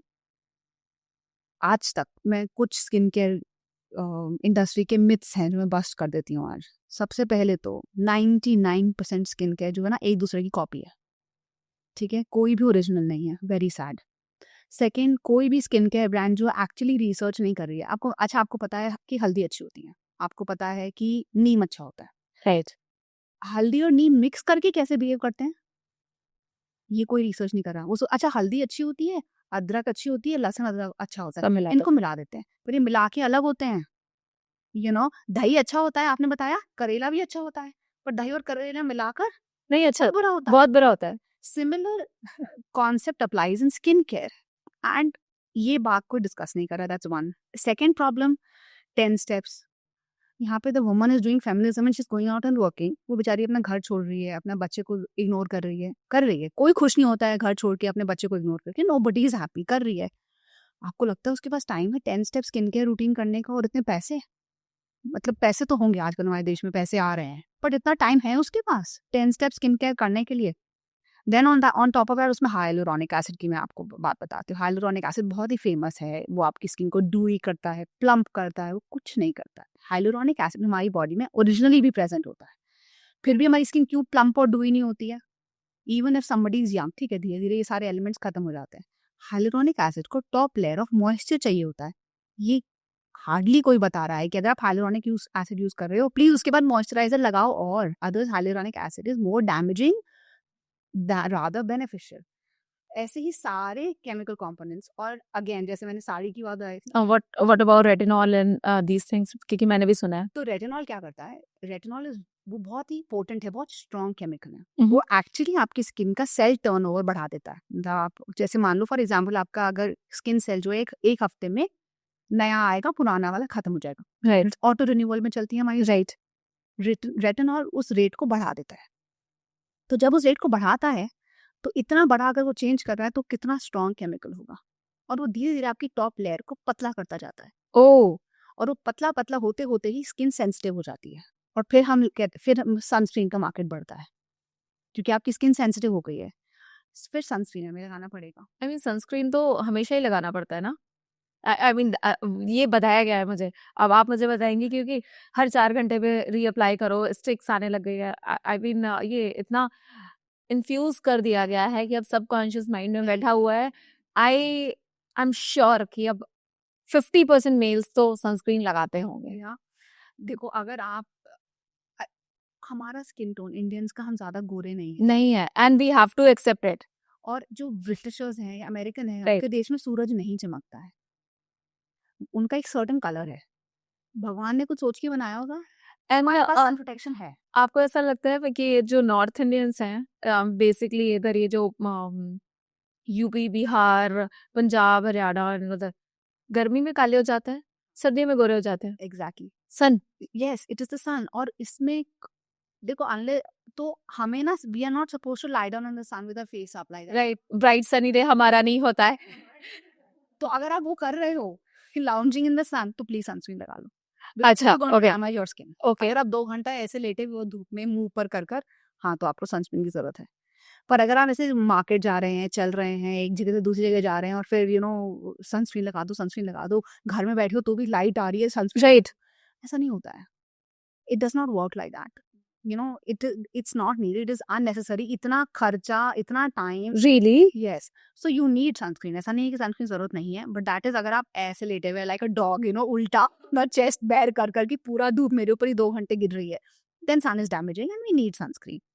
बट ऐसे चलते फिरते रहने के लिए, नॉर्मल डे के लिए नहीं चाहिए होता है। घर के अंदर सनस्क्रीन लगाने की जरूरत नहीं है, रीअप्लाई करने की जरूरत नहीं कुछ है। नहीं होता है, कुछ नहीं होता है। ऊपर से सनस्क्रीन, आपने वो कहीं ना कहीं जरूर देखी होगी, एक रील इंस्टाग्राम पे चली थी, बहुत पॉपुलर थी, दे वर शोइंग कि सनस्क्रीन लगाने के बाद यूवी के अगर आप इन्फ्लुएंस देखते हो, तो बेसिकली आप, इट्स लाइक आपका फेस ब्लैक है। राइट, यूवी पेनिट्रेट नहीं कर पाता। राइट।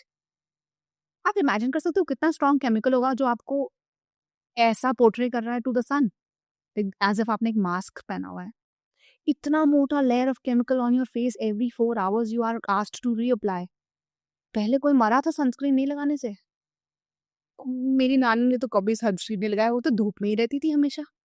मेरे नाना, माय मामा, माय दादी, नो वन, मुझे तो किसी का नहीं याद। मेरी मम्मी का, आई डोंट नो, मैं नहीं लगाती सनस्क्रीन, मैं तो जिंदा हूँ। स्किन कैंसर से तो डेफिनेटली नहीं मारूंगी। आई एम 38, मेरी स्किन ही है। नहीं, मैं लिख के दे सकती हूँ, मैं स्किन कैंसर से नहीं मरूंगी। और कुछ नहीं होता है। But I tell you my journey, मेरी स्किन ठीक ठाक थी, बट फिर बीच में ये सारे trends, again like I was telling about sari, मैंने ये बेवकूफ़ी भी करी है। ये सारी चीज़ें मैंने करी हैं। सनस्क्रीन वाली? सनस्क्रीन भी करा है मैंने सनस्क्रीन भी यूज़ करा, मैंने रेटिनॉल भी यूज़ करा, hyaluronic acid. Being a scientist and being a science student, imagine अगर मैं बीइंग फ्रॉम द फील्ड ऐसी स्टुपिडिटी कर सकती हूँ, तो मार्केट दूसरों को तो कितना बेवकूफ़ बना सकता है। I, someone who understand the chemicals, has done that, and I can not tell you मेरी स्किन कितनी ज़्यादा खराब हो गई थी।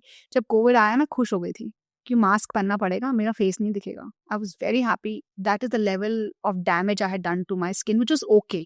ऐसा नहीं कि बहुत खराब थी, एक्ने आती रहती थी, ठीक है, nothing major. And this is why I have decided to delve into skin care, क्योंकि मेरा फील्ड भी ऐसा ही है। मैं स्किन मिमिक करना, बायोमाइमेटिक्स, टिश्यू रीजनरेशन, यही मेरा काम है एक्चुअली। मैं आर्टिफिशियल स्कैफोल्ड्स बनाती हूँ एज अ साइंटिस्ट। मेरा यही काम है, to develop artificial organoids cancer research के लिए, या फिर 3rd डिग्री बर्न वूंड हो गया तो आर्टिफिशियल स्किन रीजनरेशन। मेरा काम इसी फील्ड में है, एंड उसी को फिर ध्यान में रखते हुए और अपनी खुद की पर्सनल बेवकूफ़ियाँ भी ध्यान में रखते हुए और एक्सपीरियंस ध्यान में रखते हुए, he is why I have decided that it's going to be for the first time that India में इंडियन स्किन के लिए एक इंडियन स्किन केयर बनेगा, जो ट्रेडिशनल नॉलेज पे बेस्ड होगा, हमारे आयुर्वेदिक ट्रेडिशनल नॉलेज सिस्टम पे बेस्ड होगा। But it will be proven with modern science, जो हमारे मॉडर्न साइंस एक्सपेरिमेंट्स होते हैं, बिकॉज हमें ज़रूरत है बेसिक स्किन केयर की। हमें नहीं है ज़रूरत ये कोरियन स्किन केयर की और इन सब चीज़ों की। We do not need it, we don't need so many things. देखिए वंस इन अ वाइल, हफ्ते में कभी 1 दिन 2 दिन हमने कुछ एक्स्ट्रा स्टेप्स कर लिए इंडल्ज करने के लिए, ठीक है, बट रोज़ 4 से 5 मिनट बहुत होता है, इतना ज़रूरत नहीं है। मतलब आपकी लाइफ तो स्किन केयर ही थोड़ी है, सारा दिन आप स्किन केयर ही तो कर नहीं सकते ना। एंड आई थिंक जो हमारे यहाँ पहले से जो उपटन बनाते थे, ये सब कराते थे, तो उसमें माइल्ड केमिकल्स, तो ऑब्वियसली किचन में जो भी चीजें हैं दोज आर माइल्ड केमिकल्स। मैंने आपको क्लिक केमिस्ट्री का एग्जांपल दिया हाँ। शुरू में, कर्क्यूमिन को सिंथेटिक तरीके से बनाते हैं, वो क्लिक केमिस्ट्री है। कर्क्यूमिन को एक्चुअली आप हल्दी से एक्सट्रैक्ट करोगे, वो ऑर्गेनिक है। तो जो हमारी मेडिसिन है, पर वही वही मेरे कहने का मतलब है कि आप वो छोट कम फॉर्म में, अब आप केमिकल्स जो हैं अपने घर पे ही जिस तरीके से जो ऑर्गेनिक फॉर्म में आप यूज कर रहे हैं, फिर आप जो जितने भी ये सिंथेटिक केमिकल्स हैं जो कि बॉटल्ड उसमें फॉर्म में आ रहे हैं, वो आप अपने चेहरे पे अप्लाई कर रहे हैं, तो there is going to be a difference ना। There is going to be difference, but I will tell you what, sadly हमें वो बॉटल फॉर्म की ज़रूरत तो है। उसकी ज़रूरत क्यों है? क्योंकि पुराने ज़माने में जो हमारा एक्सपोज़र था, जो हमारी लाइफ़स्टाइल थी, अब वो नहीं है। तो फिर सनस्क्रीन के केस में फिर कैसा है? सनस्क्रीन के केस में लाइका है, क्योंकि ओज़ोन लेयर थिन हुई है। राइट, जी फैक्ट। फैक्ट है। इसीलिए अगर आप उल्टा मुँह करके लेटेंगे तो यूवीए, यूवीबी जो डैमेजिंग होती हैं, वो हमें लगेंगी and it will damage our skin. But UV rays are also important for vitamin D, वो भी बनना ज़रूरी है। तो सन एक्सपोज़र ज़रूरी है, बट आप कॉन्स्टेंटली सन के सामने ऐसे करके लेट नहीं सकते, क्योंकि टाइम्स हैव चेंज्ड। दूसरा इसमें आता है, लाइक आई सेड, कि कोई स्किन केयर हमारे कंट्री के लिए नहीं बना है। Genetics is a very, very big factor. हमारी स्किन का स्किन टोन जो है वो क्यों है ऐसा? हम बिल्कुल सफ़ेद पेल क्यों नहीं है? क्योंकि हमारे देश में गर्मी ज़्यादा होती है, तो भगवान ने हमें इनहेरेंटली दिया है वो, कि आपका जो मेलानिन है, जो पिगमेंट है, वो थोड़ा ज़्यादा है, तो वो जल्दी हम डार्क हो जाते हैं, क्योंकि हम जल्दी से सन को रिएक्ट करके अपने आप को प्रोटेक्ट कर लेते हैं। तो इसीलिए हमें सनस्क्रीन की इतनी ज़रूरत नहीं है जितनी कि गोरों को है। The western people need it, because उन्हें उस सन की आदत नहीं है। They are not supposed to be lying down in the sun and doing sun bathing. वो अभी ट्रेंड बन गया है, बीच पे जाओ, जैसे ही धूप निकलती है तो गोरास you know what they pack their beach bag और वो जाके लेट जाते हैं धूप में। They are not supposed to do that. They are not supposed to be exposing themselves to the sun like that, because उनकी बॉडी में वो पिगमेंट नहीं है।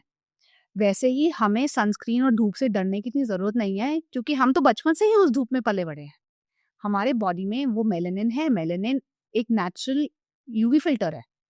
इसीलिए मैं कहती हूँ कि जो घबराहट फैला रखी है ना सनस्क्रीन के नाम की, कि सनस्क्रीन के बिना तो पाँव ही मत रखो बाहर, व्हाट विल दे से? 2 की skin care essentials, hydration and sunscreen. Hydration yes, sunscreen no. And hydration पानी के फॉर्म में, मुँह पे ऑटोमैटिकली लगाने के लिए नहीं। हाइड्रेशन पीकर, खाकर, लगाकर नहीं, एंड सनस्क्रीन लगाकर नहीं।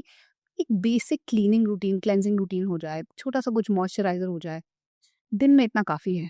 ठीक है, सैटरडे, संडे या कभी बीच में किसी की अगर प्रॉब्लमैटिक स्किन है, सबकी स्किन आजकल हमारी अलग है, हमारा लाइफ़स्टाइल अलग है। उस सिचुएशन में येस देयर आर की इंग्रीडिएंट्स, किसी को पिगमेंटेशन आना है तो वो पिगमेंटेशन का कुछ सर्टेन कोई चीज़ यूज़ कर सकते हैं। राइट। डेली बेसिस पे सुबह 5 स्टेप, रात को 6 step, I think that's a bit too much. It's a bit much, I really feel. बहुत देर से हम लोग कॉन्वर्सेशन कर रहे हैं, अभी coming to rapid fire round. ठीक है, ठीक है। कोई भी एक ऐसी एंशियंट इंडियन हेल्थ प्रैक्टिस जो आपकी फेवरेट है? दिन में 2 बार खाना खाना। This is not ancient. It's ancient, अभी तो अभी रिसेंट। अच्छा, ऐसा आई मीन इंटरमिटेंट फास्टिंग भी होने लगे हैं। वही तो था, दिन में 2 बार तो मेरे नाना जो है वो लोग खेती बाड़ी करते, फार्मर्स है, तो वो सुबह 10-11 बजे खाना खाते थे एक बार, और फिर शाम को 6 बजे खाना खाते थे।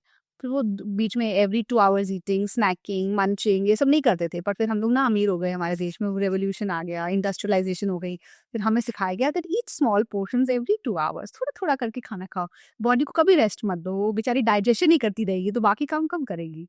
तो फिर एंशिएंट इंडियन प्रैक्टिस कि दिन में 2 बार खाना खाओ, सारा दिन खाना ही थोड़ी खाते रहेंगे ना, और भी काम है लाइफ में, जैसे कि स्किन केयर ही थोड़ी करते रहेंगे लाइफ में, कुछ करने भगवान ने यहाँ इसलिए नहीं भेजा है कि खाते रहो और स्किन केयर करते रहो। So that's my point. एक इंडियन ट्रेडिशन जो पूरे वर्ल्ड को तुरंत अपनानी चाहिए अपार्ट फ्रॉम 2 बार खाना। 2 बार बोल, 2 चीज़ें बताओ। एक हाँ, बिल्कुल। ट्रेडिशन है और एक हैक है।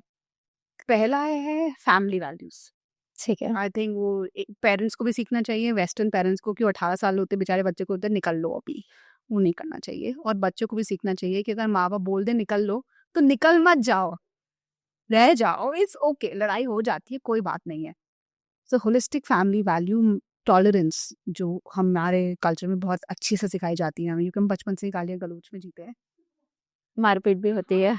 कुछ नहीं। अच्छा, आजकल के पेरेंट्स ने मारना भी छोड़ दिया है वैसे। Just adding this point. Yes, you are right. देखो, मुझे लगता है कि 6 इयर्स ऑफ एज तक तो बिल्कुल हाथ नहीं लगाना चाहिए, बिल्कुल नहीं लगाना चाहिए। मैं वो चाणक्य नीति में ही सिखाया जाता है, 6 साल तक आप बच्चे को इतने प्यार से पालें, इतने प्यार से पालें, दैट उससे ज़्यादा प्यार शायद ही दुनिया में होता ही होगा। देन 7 इयर्स ऑनवर्ड आप उसके साथ स्ट्रिक्ट हो जाएं till the time the child become the teenager. तो 7 से 13-14 साल तक आप उसके साथ बहुत स्ट्रिक्ट रहें, उसको मतलब किसी चीज़ से माफ़ी नहीं होनी चाहिए। फिर 14 के बाद आप उसके दोस्त बन जाएं, ऐसा कुछ सिखाया जाता है चाणक्य नीति में। मुझे लगता है वो सही है, पर इसका मतलब ये नहीं कि सच में पिटाई करनी शुरू कर दो जस्ट बिकॉज वो 7 साल का हो गया है। फेमिनिस्ट एक्सट्रीम केस अगर है तो ठीक है, 1-2 लगा दिया। तो देखो, पहले ज़माने में ना, अगर पापा का दिन ऑफिस में खराब गया तो भी पिटाई हो जाती है, वो भी नहीं होना चाहिए। Right, I agree. And second is jugaad. I think हम लोग बहुत अमेजिंग है। मुझे कभी मेरी लाइफ में कोई प्रॉब्लम आती है, मेरे पीएचडी स्कॉलर्स हैं, वो कई बार आते हैं मेरे पास कि मैम इसका कोई सोल्यूशन नहीं निकल रहा है। आई ऑलवेज टेल देम कि तुम पहले नहीं हो ये प्रॉब्लम फेस करने वाले, और इसका आंसर अगर तुम इंडिया में रहते हो तो ज़रूर होगा। वो हमारा एक टैलेंट है, हम हर चीज़ का तरीका तो ढूंढ ही लेते हैं। कितनी बार घर में कुछ चीज़ खराब होती है और वो मेनी टाइम जो घर में काम करते बोली, दीदी ये ठीक नहीं होएगा, नहीं होएगा, ये ठीक ज़रूर होएगा क्योंकि ये इंडिया में है। आई थिंक ये तो जुगाड़ हाँ, की टेंडेंसी। टैलेंट जुगाड़ वाला जो है ना, मुझे लगता है बाहर लोगों को थोड़ा ज़्यादा सीखना चाहिए। बहुत ज़्यादा ही बाय द बुक है कि माइक्रोवेव खराब हो गया तो इसका मैग्नेट्रॉन चेंज करेंगे, मैग्नेट्रॉन चेंज नहीं होगा तो ये वारंटी और guarantee. It's a very complex life, जो ऐसे मैं नहीं जी पाऊंगी इसको, मुझे ये लगता है। बस एक लाइन है लास्ट, मतलब 5 मिनट मैक्स, बस 5 मिनट मैक्स, ठीक है। हाँ, मॉडर्न इंडिया में कौन सी एक ऐसी चीज है जो फिक्स करनी चाहिए? Civic sense. सिविक सेंस, हमें तो अपना ही घर सफाई रखनी है। बाहर मतलब हम अपना घर साफ करते हैं और खिड़की से नीचे फेंक देते हैं। पर अभी मोदी जी के बाद थोड़ा सा I think there is a change. कुछ नहीं, नहीं है? कुछ चेंज नहीं हुआ है, हम वैसे के वैसे बेशर्म है। सरकार ने आके झाड़ू लगा दिया खिड़की से नीचे फेंके हुए कूड़े पे तो ठीक है, पर हम तो कूड़ा अभी भी बाहर वैसे ही फेंक रहे हैं घर से।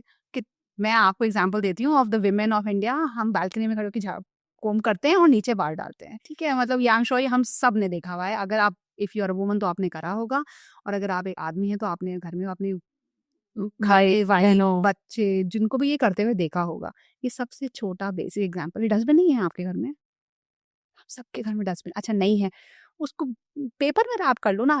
कई बार हम लेजी फील करते हैं तो हम सोचते हैं नीचे तो बालकनी में डाल दो, फिर वहां से झाड़ू लग जाएगा, फिर उसको डस्टबिन में डाल दो। पर नहीं, घर गंदा नहीं होना चाहिए, बाहर डाल दो। आई थिंक वो हमें सीखना बहुत ज़रूरी है। एंड इसीलिए हमारे देश में टूरिज्म नहीं बढ़ता है, इसीलिए हमारे देश में हमारे खुद का घूमने का मन नहीं करता है। हम पैसा खर्च करके बाहर जाना ज़्यादा प्रेफर करते हैं, क्योंकि ये सच है, गंदगी है, गंदगी है। स्वच्छ भारत हुआ है, जितना सरकार करती है, but then we are what, how many billion people. तो कितना करेगी बेचारी सरकार, सारा दिन झाड़ू लेके थोड़ी झाड़ू मारने के लिए निकली है। So I feel civic sense is what I feel. Thank you so much Deepa ji thank you. For this wholesome conversation. अगली बार हम बॉलीवुड पे एक डिटेल्ड करेंगे कॉन्वर्सेशन। मैं बड़ा डर के बोलती हूँ, हाँ ठीक है। आप लोगों को अगर ये कॉन्वर्सेशन अच्छा लगा हो तो प्लीज़ लाइक करिएगा और सब्सक्राइब करिएगा और शेयर करना बिल्कुल भी मत भूलिएगा अपने पीयर्स के साथ। अगर कोई क्वेश्चन हो दीपा जी के साथ और मेरे साथ तो कमेंट्स में ज़रूर बताइएगा। जय श्री राम। जय श्री राम।